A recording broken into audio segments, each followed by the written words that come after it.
why do I talk so much about national divorce? And we're doing a whole special on it, national divorce. Why do I talk so much about it? I think I should give you the why before I give you all this other stuff, Biden and the divide and where we're at and all of our great guests and all that. I do think I should give you the why. I'm just going to be real honest with you here. I've seen some really, really ugly violence in my life. That's just how life works. I don't need you to feel bad for me. That's how life works. So be it. It's awful. I mean, it's not like in the movies. It's really, really, really, it's awful. It's not things. I remember seeing things and actually thinking to myself as I'm seeing them, wow, that sucks. I really hope a lot of people don't have to see things like this in their lives. Like at the time, I remember thinking that. And that was on foreign soil, for the most part. Seen some death here, too, but let's set that aside.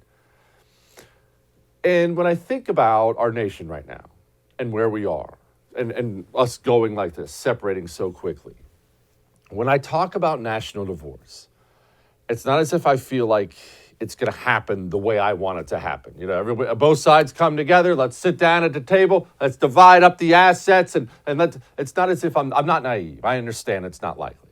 I understand all the roadblocks between here and national divorce. There is only one reason I push for it so hard and why I want it so bad. I think that violence is coming here. I think it is inevitable. Because remember, a nation, no matter the size, call it a tribe, a tiny tribe in the outback somewhere, or a huge, powerful country like America. It only comes into existence for one reason. A group of people decide they share common values, and so they can live with each other. And because they share common values, we believe the same things.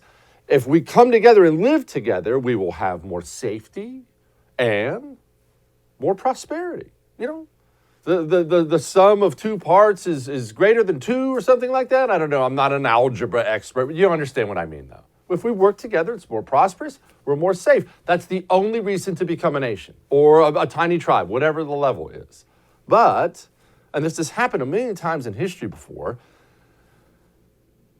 if we don't share any common values, then what we've created is not some nation of safety and prosperity. What we've created is a powder keg that's going to blow. It's a cage with two animals who hate each other living inside of it. They're going to fight. They're going to hurt each other, possibly really badly. We must separate them. We must separate. That does not make me happy to say. And I don't think any of our guests tonight are going to be thrilled about it. I'm not sitting here, woohoo, break up the country, baby. That'll be awesome. That sucks. I love this place. I'd die for this place. I don't want to see anybody get hurt. I don't. Not on the left, not on the right, nobody. I don't want to see a single American get hurt. And I am really genuinely worried we are racing towards a place in this society, whether it be on a large scale or a smaller scale, where people are going to get hurt. And I don't want it. And the truth is, it's gotten to the point I almost feel like the left does want it. I mean, when you have major politicians, we're not talking about just some nutball on the internet. The most powerful people on the left, when they talk like this, I have to tell you, I think they want violence. And we won't ignore what our intelligence agencies have determined to be the most lethal terrorist threat to the homeland today. White supremacy is terrorism. White supremacy? What, white supremacy? I'll tell you what, we'll come back to that. You do remember all the Black Lives Matter people and the Antifa people torching American cities last year, right? Oftentimes not even charged with crimes, just let them right out of jail, local communist DA. Oh, go on, you're fine. It was civil rights. Remember that CNN picture? Fiery, but mostly peaceful. You do remember that, right? You've never seen white supremacists do that in half a century? When was the last time you saw a large organized gathering of white supremacists, period? Which is funny. When is the last time you met a white supremacist at all. I'm not saying there aren't any out there. Obviously, there's always a supremacist of some skin color out there. There's no question. Racism tends to be the nature of man. When's the last time you met one? Do you know why you don't remember meeting one? Because even if you did meet one, he is perfectly aware there's virtually nothing worse you could be in this society today. He would be shunned, shamed, lose his job, and possibly end up in jail for being a white supremacist. White supremacy does not exist in any significant organized form in the United States of America, which is funny because there was a poll taken right after the election. You want to talk about two different Americas? Remember what I just said. White supremacy does not exist in any organized form in this country at all. The only time you've ever seen a meeting is 5 fat KKK guys on the courthouse steps somewhere with 25 cops surrounding them because they have to be protected from the 500 people there who want to beat them all up. They're not significant. And yet there was a YouGov poll taken right after the election. What is the biggest threat to America's way of life? Look at that poll. 54% of Democrats in this country, that's a Democrat poll you're looking at, believe white supremacy is a danger to the way of life. That is, as you can see, more than double people who are worried about economics, natural disasters, any foreign threats. Okay, so we have more than half of the other side. They exist entirely in a world of make-believe? Do you believe that's overcomable?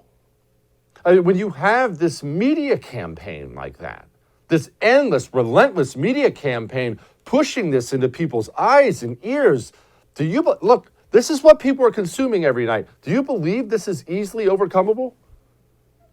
Well, if you think you're not racist, you could be right. But in this day and age, that's simply not good enough. What I did wrong in 2016 is I overestimated white people. The biggest terror threat in this country is white men, most of them radicalized to the right. Those white guys, those middle-aged, boring, nerdy-looking white guys. And white people have been probably woefully late to this conversation. But I'm not willing to let white voters off the hook. Do you believe that white folks actually care about racial injustice? It doesn't appear that we do. I mean, the status quo of our society is racism, and it's comfortable for white people. People watch those news programs and they believe that's reality. And look, this goes way, way, way beyond white supremacy and black people and all that. It goes way beyond that. The divide in this country. Let's remember the current Attorney General, Merrick Garland, Attorney General of the United States of America, has recently directed the Federal Bureau of Investigation to go after parents who are concerned about their child's education. They're now using the federal law enforcement arm to intimidate concerned parents into silence. Do you really think we're putting this band back together again? This is not overcomable. We just put handcuffs on a 16-year-old girl in Idaho. What was her crime? She didn't put her mask on. She refused to put her mask on. We place handcuffs on this child. We're not overcoming divides like this. I mean, when you have the President of the United States of America standing in front of his bully pulpit and he, swings a big stick and he points to a significant portion of American society and tells everybody, that's the enemy, you're not patching this back together. The fact is, this has been a pandemic of the unvaccinated. Unvaccinated. The unvaccinated overcrowd our hospitals, overrunning emergency rooms and intensive care units. The unvaccinated patients are leaving no room for someone with a heart attack or in need of a cancer operation, and so much more because they can't get into the ICU, they can't get into the operating rooms. The unvaccinated also put our economy at risk because people are reluctant to go out. Think about this. Even in places where there is no restriction on going to restaurants and gyms and movie theaters, people are not going. and anywhere near the numbers because they're worried they're going to get sick. That's how monsters and tyrants talk. Pick your historical monster. I don't care how bad they are. They spoke exactly like that. Here are the problems in our society. Here are all the people who are to blame for it. Let's go get them. I don't take pleasure in what we're going to talk about tonight, national divorce. And we got Jack Posobiec coming up next to talk about it. I don't take pleasure in it at all. I really don't. But I think it's necessary. All that may have made you uncomfortable, but I'm right. We got a great show for you tonight. We have great guests. Let's see if we can do some good. Coming up next.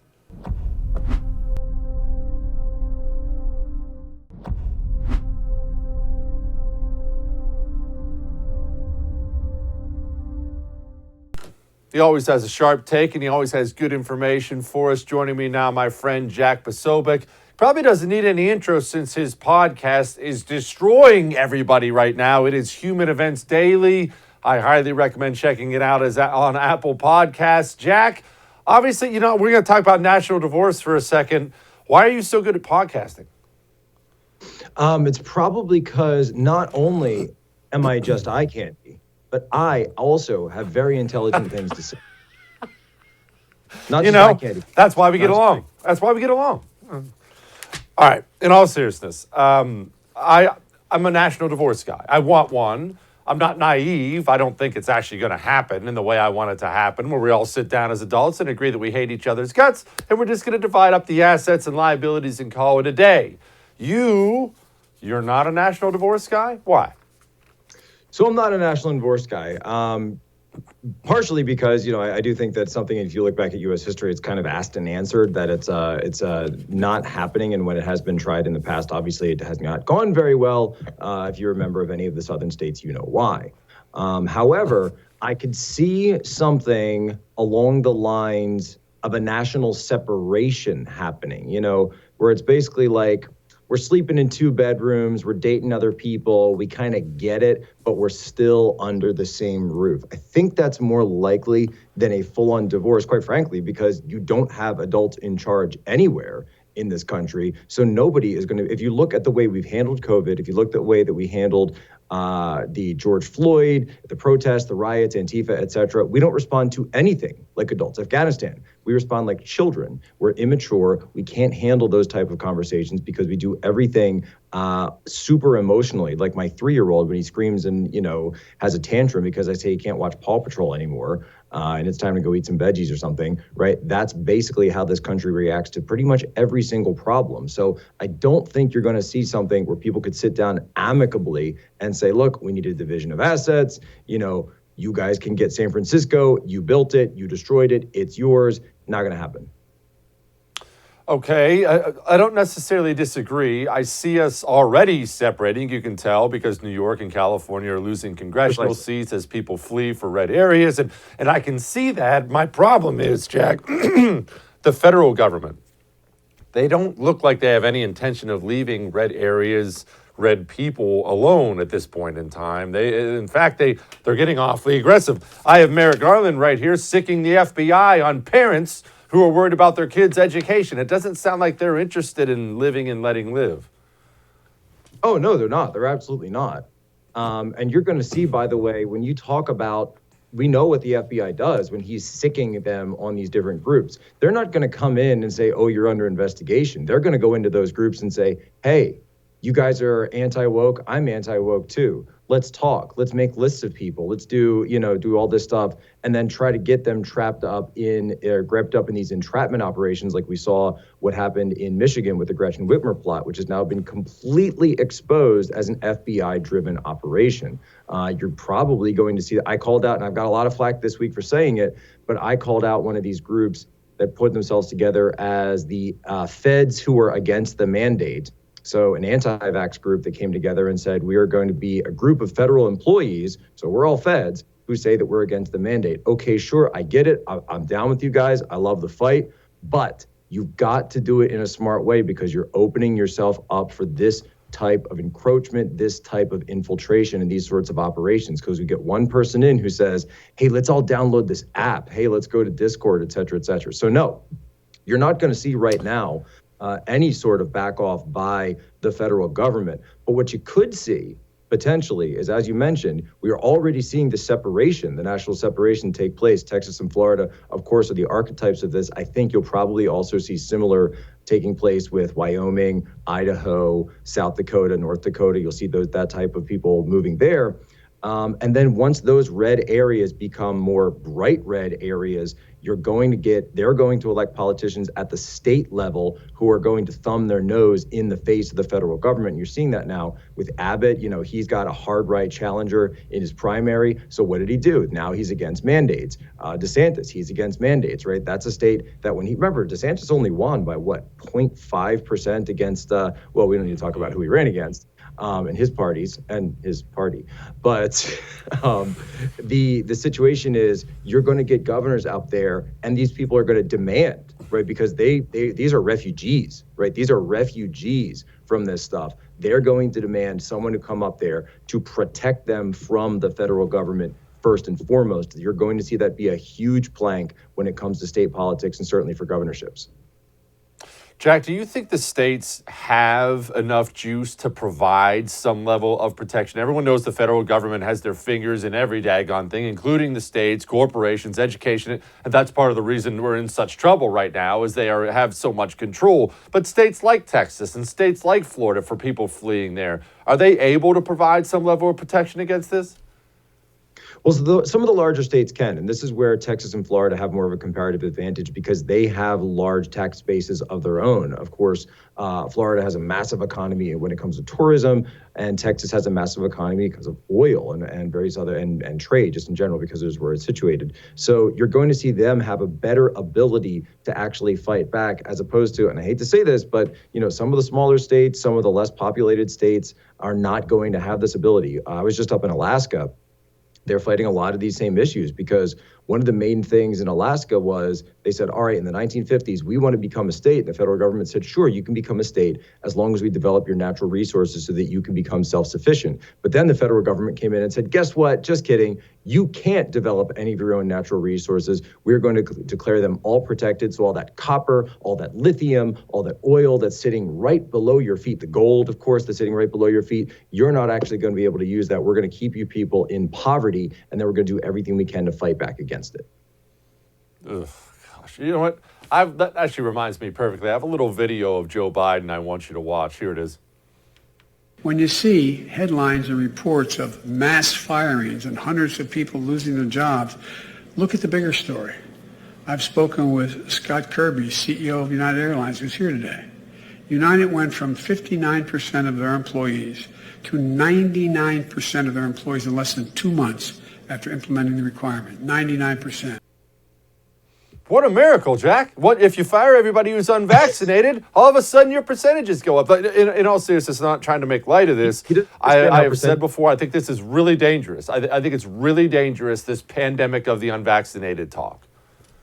Oh, this type of talk is, so he's doing what any regime has done throughout history. When you're faced with sagging poll numbers, when you're faced with threats to your legitimacy, what do? You pick an issue, you polarize the entire country around that issue. Remember, this speech and earlier speeches about the vaccine mandate were done in the wake of Afghanistan because he wanted to get that out of the headlines. So what did he decide to do? Well, we lost the war in Afghanistan, so I'm going to launch a new war against, pick a target. Okay, it's going to be the unvaccinated. So he's launching a war against them to try, and it's not working, by the way, if you look at his poll numbers, but he's launching a war to do everything he can to get that Afghanistan situation out of the headlines, to get the economic news out of the headlines, and he's going to be focused on, we are working on a story right now that will talk about just exactly what's going on inside his government, some of the things they're talking about, some audio that we've come into possession of about their private conversations about what they want to do with the unvaccinated. Human Events Daily. I highly recommend you go check out the podcast. Apparently everyone else in the country is. Jack Posobiec, thank you so much, my brother. Appreciate it, Jesse. Always a pleasure. Looking forward to this. Coming up next, we have Republican representative from Georgia, Marjorie Taylor Greene. We have elected officials talking about national divorce now. Hang on.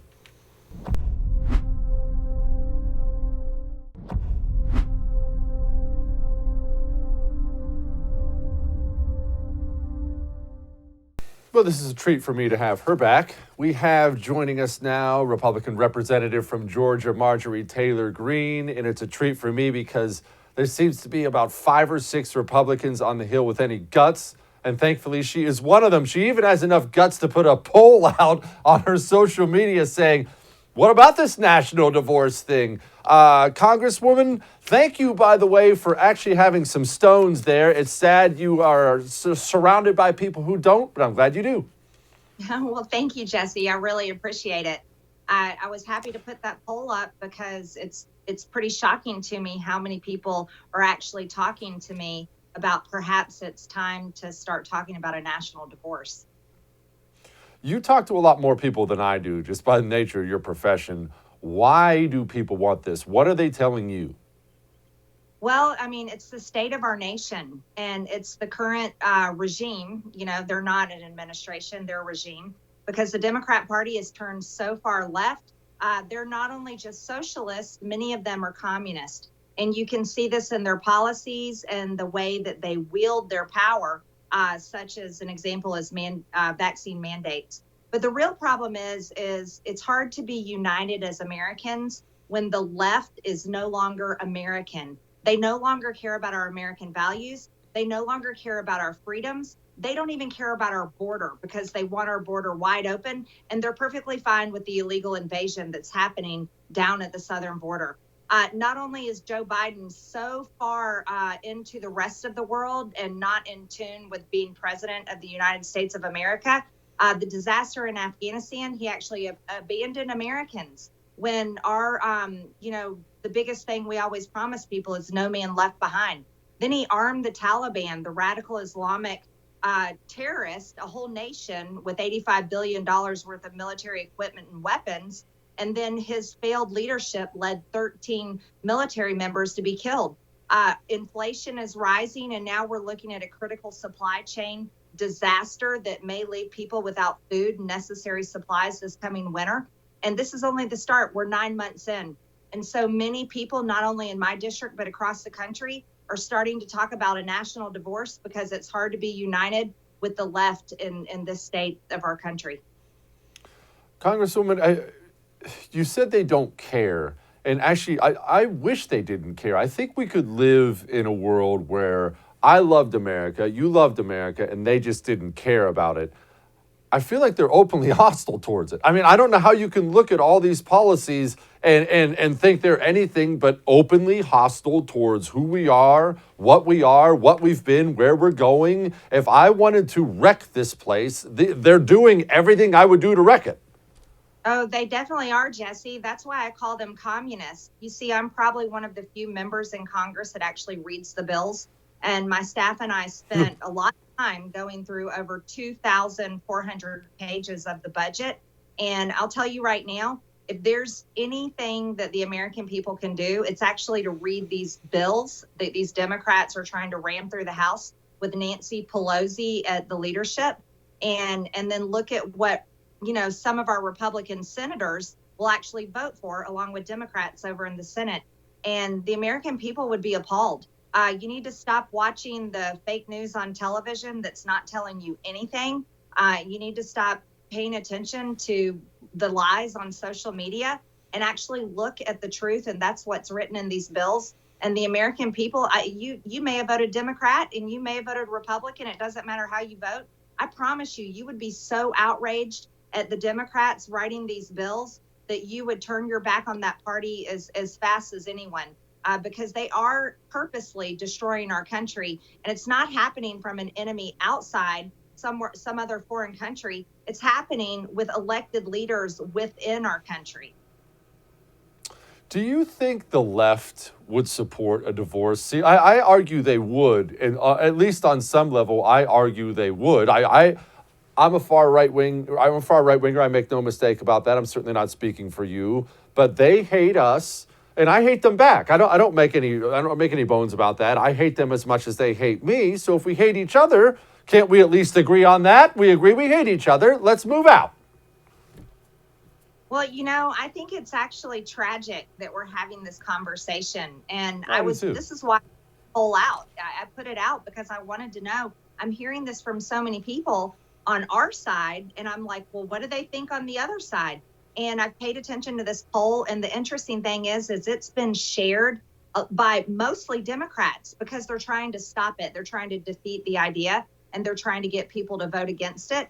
But yet this poll has a very high yes vote, which surprised me, which means a lot of Democrats are for it too. And see, this is why I say it's sad. It's tragic that we're having this conversation because we shouldn't be. We have the greatest country in the world, but when we have Democrats trying to destroy it, then we no longer have the option. But we may have to consider this being a real discussion and maybe this potentially being the real future for America. Because you look at states like Florida, where Governor DeSantis is just doing a phenomenal job. And then you look at failed states like California with Governor Newsom, where they just want to teach all kids there's no such thing as gender, and that if you're white, you're completely racist no matter what, and that, all these other complete lies, and they're destroying the economy. So, we're really so far apart as far as right and left. And if this is how it is, and the Democrats want to be communist and continue to ram things down our throat like vaccine mandates when many of us have natural immunity, then maybe this is a conversation that we should be having and should be having it in Congress. You think big tech is going to help out with this country, or do you think they're going to further the divide of this country? I think big tech is some of our biggest problems in this country, Jesse. It's, if I wasn't an elected member of Congress, I wouldn't even be on social media. I'm not a fan, but I'm there so that I'm engaged and I stay in with information and trying to be in the fight. But I think big tech is our biggest problem, along with our media that divides us. They just flat out lie. It's amazing to me. I'll hear someone give a speech, or I'll have a speech or an interview, and then next thing you know, an hour later on the news, it's being broadcasted with words that I didn't say or the other person didn't say. But it's social media is the real problem. They have declared themselves judge, and they've declared themselves God of the information and who gets to have a platform and who doesn't. And this is when we know as Americans that our country is no longer what it was founded to be, but it's actually being run by tyrants. Some of the tyrants are in government, but oddly, some of the tyrants are in large corporations that are embedded with the government leaders. And that's not what freedom is, Jesse. That's not who we are as America. As a matter of fact, that reminds us of tyrants from the past, and those countries have always seen their downfall and, unfortunately, millions of deaths. Marjorie Taylor Greene, thank you so much for what you're doing. Please keep up the fight up there. Thank you, Jesse. Mark Meckler joins us next. Convention of the States. What is all this fancy Convention of the States talk? I don't understand it, and I legitimately don't understand it. So Mark Meckler is going to educate, me, and you can tag along. Next.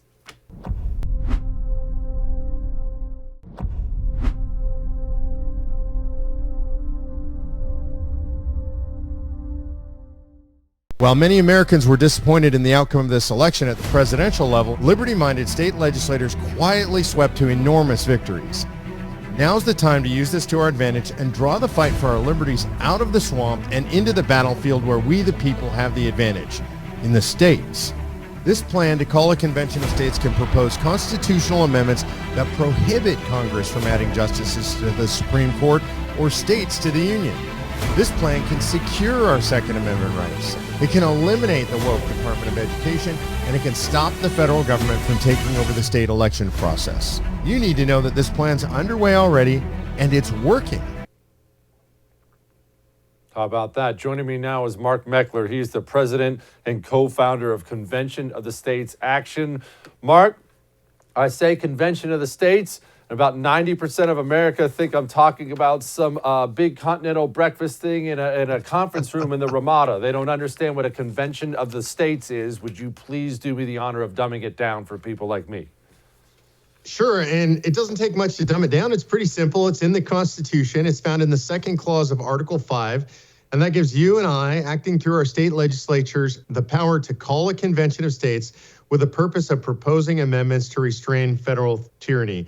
The way the process works specifically is that it takes 2/3 of states or 34 states to make application or call for a convention. Then the states will appoint delegations. They'll travel to a convention. They'll debate potential amendments, and then it takes 26 days to get those amendments out for ratification. They're only suggestions at that point, and it takes 38 states to ratify any proposed amendments to the United States Constitution. We've never done it before.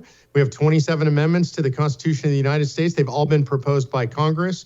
The problem with this is that Congress will never propose amendments that restrain their own power, things like term limits and a balanced budget amendment, taking away their power and giving it back to the states.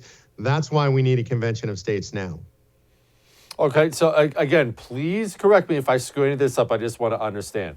A bunch of states get together and say, we're going to get together and come up with amendments. They get together and come up with the amendments, and they just put them out there in the atmosphere. And if 38 states sign up for them, there's nothing the federal government can do. That is now law. Yeah, that's pretty correct. I mean, there's a little bit more structure to the process. When you go to convention, the amendments that can be discussed are within the subject matter areas that have been proposed by the states. So in the case of our call for a convention, they could discuss anything that would propose term limits on federal officials. That would include not just Congress, but the deep state, bureaucrats, staffers, also judiciary. They could propose anything that would impose fiscal restraints on the federal government, things like a balanced budget amendment, imposing generally accepted accounting principles or tax and spending caps. And then they could propose anything that would limit federal authority, jurisdiction, or scope, things like saying, no, you can't be involved in education, or you can't be involved in energy, or you can't be involved in the environment. Those are the broad limitations on the power of a convention to even have discussion. Okay, Mark, God forgive me, but I'm doing the best I can not to get my hopes up right now. I prefer to remain a very cynical, bitter human being, but do we have a chance of actually doing this? Because this sounds really nice to me. Look, I think it's a long, hard road, and that's how the founders intended it, because this is the highest bar in the American system of constitutional governance. But so far, 15 states have already completed the process, so we have 19 to go. I expect Wisconsin to be number 16 here in the next couple of weeks or so. North Carolina is right on the verge. South Carolina is close. Pennsylvania, Ohio look good. So I think we're going to make it, but it is not an easy road for sure. Okay, that's fine. Look, I've realized that most good things take a long, long, long way to get there. As long as we are making progress, though. We are making progress? Yeah, we're absolutely making progress, and more people are signing up. You said, and I think it's accurate, 90% of people in the country don't even know what this is, and yet 5.1 million people have already signed up in one way or another to be involved with Convention of States. We're adding over 1,000 people a day to the organization at conventionofstates.com, so the momentum is absolutely there. The day after Biden had announced his vaccine mandates, over 20,000 people signed up for Convention of States, so we've definitely got momentum. Okay, now one last question on this. We're going to move on to some other things. I'm just curious, who runs this thing?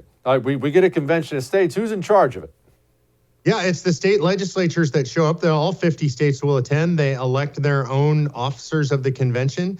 And so basically looking at it from my perspective as a conservative, there are currently 31 states with both houses controlled by Republicans. So likely Republicans will generally be in charge of the rules of convention. And then those state legislators or whoever the state legislatures appoint to be delegates will actually run their own convention. We've done this, by the way, as a sample. We did it in 2016. We're looking at doing it again. We did a mock convention, and we did that in Williamsburg, Virginia. Folks can see that online at our website at conventionofstates.com. Okay, now the show tonight is about national divorce, and just so you know my position on it, I believe we should get one. I don't take any pleasure in that. I see the country dividing rapidly and heading down a really ugly road, and I don't want to see a single person in this country get hurt, so I think we should just go our separate ways. You can feel free to fillet me, Mark. I won't yell, where am I right, where am I wrong? I think you're 100% correct. I think it's time for a national divorce, but you and I might disagree. And hopefully I can help sway you my way on what a national divorce looks like. The history of this country is of a divorced nation living together in relative harmony. If you go all the way back to the pre-founding era, the colonies didn't really like each other. You go into the Revolutionary War, they still didn't like each other, but they fought against an existential threat. They disliked each other so much they came out of that war and set up the Articles of Confederation, which didn't work because they weren't willing to give a central government any power. And then ultimately in 1787, they meet again, and they are contentious. They don't like each other. They don't trust each other. And out of that dislike and distrust comes the greatest form of government ever known to mankind, in my opinion, for the preservation of liberty, and that's federalism. And what's happened over the last 115 years is we've radically drifted away from federalism. Federalism, in its pure form and the way it was set up by the founders, allows us to govern ourselves as we see fit in the states. Essentially, as you said, post-national divorce, but we've got a sort of custody agreement, if you could say that, on a national basis where we do a limited amount of things together. We need to do those things. There are existential threats in the world that we can't face alone.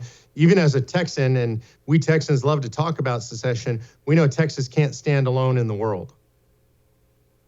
Okay, fair enough. But how about this point? Look, I'm the biggest Federalist fan in the world. I'm all about that federalism life. Let's get to there tomorrow. But if the left controls each and every branch of the federal government, I'm not even talking about the House, Senate, and presidency. They control 95% of the federal government votes Democrat. They control the federal system. Yep. Why in the world would they ever allow us to return to federalism? Well, I think there's two reasons. One is, I would say, the first thing we talked about, which is Convention of States, because we can, as the people, remove that power and a lot of those powers from the federal government. When you poll these things, they're immensely popular among the American people. They generally, if they're of the same party that runs the state, they like their own state government. They especially like their local governments. They like the idea of a return to local power. They like the idea of a balanced budget and term limits and things that take the power away from the federal government. So that's step number one. Step number two is most Americans acknowledge that there are certain things and only certain things that we need to do together: foreign defense, border security, things like that. And so I think there is a legitimate argument to be made here that the country will come together around these things. Mark Meckler, give out your website one more time, please. I want people to go sign up for this. Sure, it's conventionofstates.com, and you can read the pros and the cons there. Get educated, get involved, conventionofstates.com. Mark, I appreciate you, man. Keep doing what you do. Thank you. All right. I have thoughts, final thoughts. I mean, I guess I'll have more thoughts after that, but for this show, I have final thoughts next.